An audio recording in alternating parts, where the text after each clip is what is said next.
Welcome to the JAMODI podcast. We are all surrounded by amazing coaches and leaders.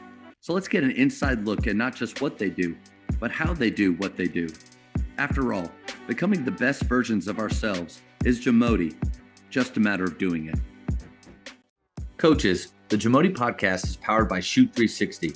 The future of basketball has arrived in Dallas-Fort Worth. Shoot 360 combines the latest sports technology with the fundamentals of basketball skill development. The result is a one-of-a-kind video game-like basketball program designed to improve your shooting, dribbling, and passing.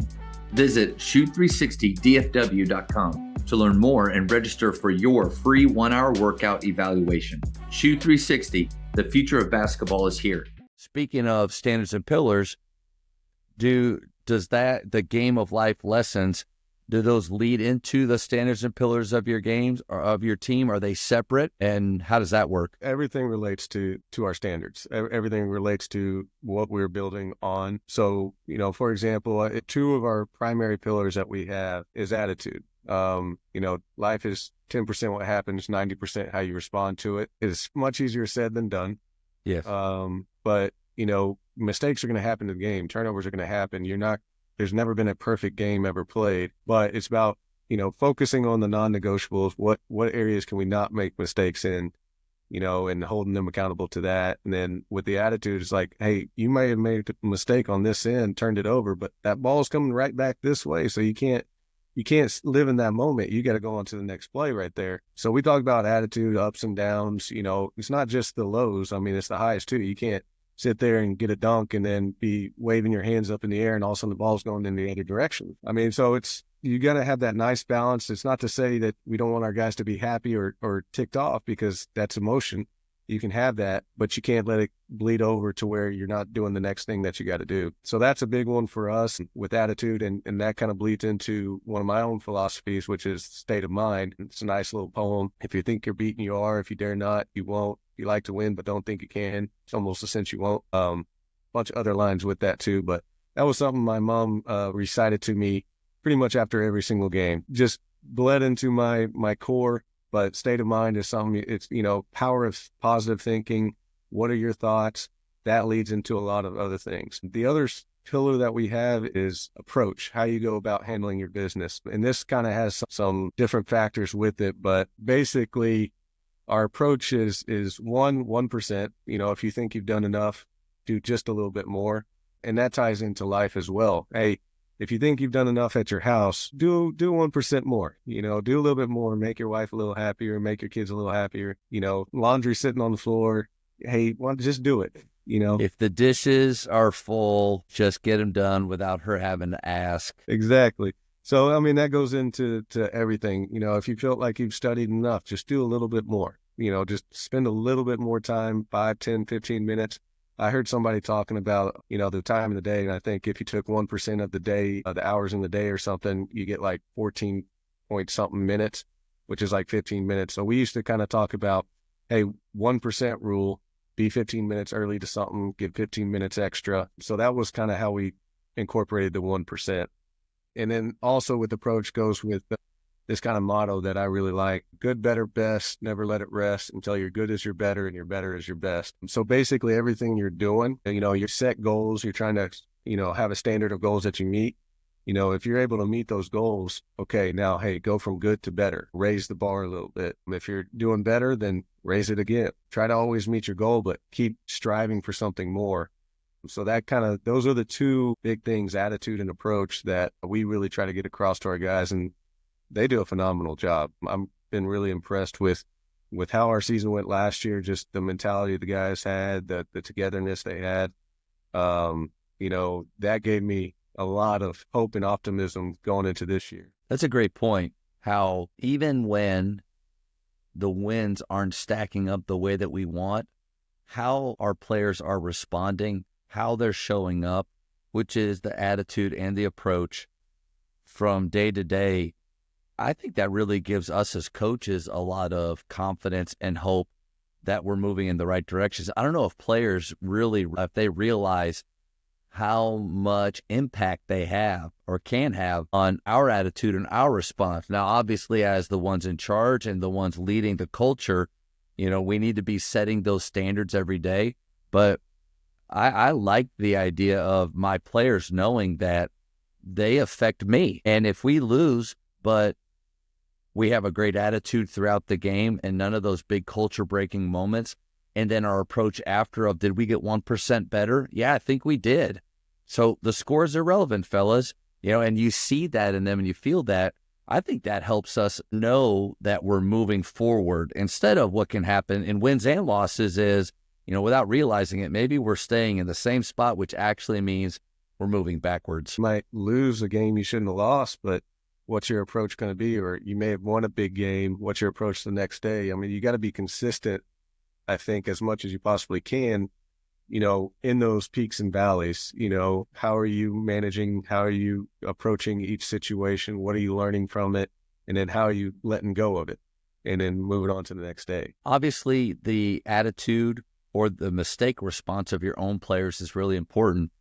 But with the ability to recruit and to bring those guys in, how much of that habit are you watching for in school ball when you go to select ball tournaments? Not just the good things that they do, but when something bad, a turnover or a foul is called, their mistake response, how much are you watching that during the spring and summer? Once, we kind of try to identify guys based on obviously talent level. And then once we're able to kind of figure that out, then we start looking at the other things. How do they handle hard coaching? How do they handle mistakes? What are they doing to be a good teammate?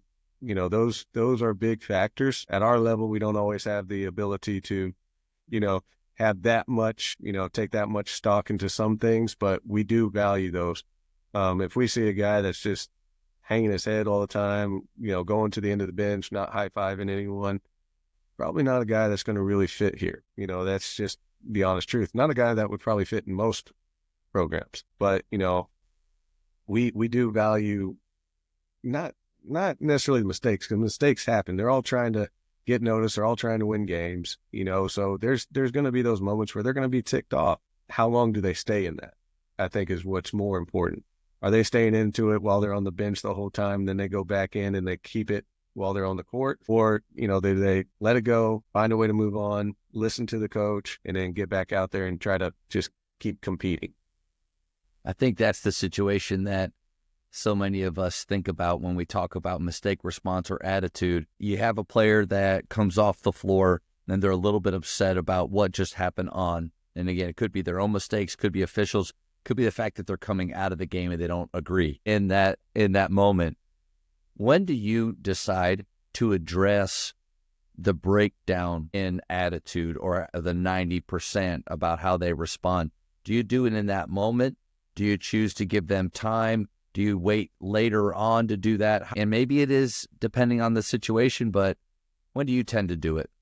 So obviously it's something that we address at the beginning of practice, start of the season. These are things that we're talking about. They understand the things that will tick me off, the things that just, it's a non-negotiable for me, and it's hard sometimes, I will say, as a head coach, is you got a really talented player, but you have these issues, but you see that the issues are causing other issues, but he's talented. So it's been difficult at times for me to kind of be straight with that. I think as I go into my third year, I'm much more, I know what I expect, what the rules, what the guidelines are, and how we'll handle them. But in those kind of moments, I try to say something to them right there and then, just try to give them a one word, like, get over it type thing. Yeah. Next. Yeah. Get over it's probably not the best way to phrase it. Well, get over it. I get that. Like, get past it. Yeah. And then really from there, like, if I'm trying to tell them something and if I get a negative response back, that's when I'm like, okay, I'll turn to my assistant and like, you better handle this, because he's probably not going to be coming back in for a while. So we try to have just those quick little interactions, but again, I can't take my focus off of, when we're in a game, of the other guys that are on the court, and spend my whole time on this other player that's, upset with something, so we try to just have a quick thing, and it's either done and forgotten, or it's okay, you're in the doghouse now. So, a couple good nuggets there. And I think one is using our assistant coaches in those situations. If you are fortunate enough to have 1, 2, or 3 assistant coaches or more on the bench, instead of you taking all of your time to address that player, ahead of time, have your assistants prepared. And maybe it is like a look and a turn of, hey, you better get him. Maybe it is that, or it's orchestrated ahead. Like to my staff, when you see negative body language, some of the culture breakers that we discuss in our program, make sure that you address that when they come out of the game. But here's another thing, and this is what Mano Watsa, I got from him years ago, the president of PGC. He said, those conversations that you have to have with those players are really important, but we all know how they happen is equally as important. And so what he didn't like, and what I've done before, is culture breaker happens on the floor, they come out. I'm heated, I'm mad, and before they even can walk me, I'm holding them and I'm just letting them have it. They're pissed off, I'm pissed off, and we probably achieve nothing. So Mano said that you need to let them go past you and get water and then have them come back. And I took that from him. So last few years, no matter how I feel about that player or what happened, good or bad, because I want to give almost every player something when they come out. Rarely is it just a fist bump and sit down. And so I'll tell them when they come off, grab water, come back to me. And so it gives me time. Like, I can't be angry right then. It gives me time to calm down. And usually, coach, by the time it takes them to grab water and come back to me, I'm more composed. They've also had a chance to possibly think about what they've just done. Okay, coach is going to talk to me about that. I got to be prepared. I just think the less feeling that we can have in those situations, I think the better. Yeah, I think that's very, very true. I mean, we're all just, as humans, very reactive, and that's a great life lesson in itself right there. If something is occurring, take a deep breath, try to talk it through your head just for a moment. Like you said, go get some water, and it just allows you to have that moment of, calming down. Because when you have two people that, this guy's ticked off, you're ticked off, again, like you said, either nothing's going to happen or something worse probably would be likely to happen. And that's not good for... Coach Bliss used to talk about the ESPN moments. And he would say the ESPN moments, guys, are the ones that when you do something good or you do something bad, that camera is going to fly right to you. Now, at Grapevine Faith Christian School, we do talk about ESPN moments, but there's no cameras here filming our games except for Huddle, but that doesn't zoom in on a player. So, but those ESPN moments are when you do something good, what attitude, what approach do you have after that? And what we try to have them do is, defer to others. Don't celebrate yourself. In fact, we want the other 4 to be celebrating the one that did do something really well. That's an important moment. But also, when that bad thing happens, you've got to pretend that the camera is going right on you. So Coach Bliss, when something bad would happen, he would put his hand over his mouth like this. And anytime you're watching film, if you saw him do this, he knew that the camera was going to be on him, and he didn't want anybody to know what he was saying to them. And it was never good, Coach. So if I come watch you play and all of a sudden I see you doing this with your guys, I'm going to know what you're doing. Yeah. I'll probably be more like this, like I'm taking a mound visit with the MLB guys. They're just, gosh dang it. Yeah, every time he did that, I was like, oh no, get ready. It's coming.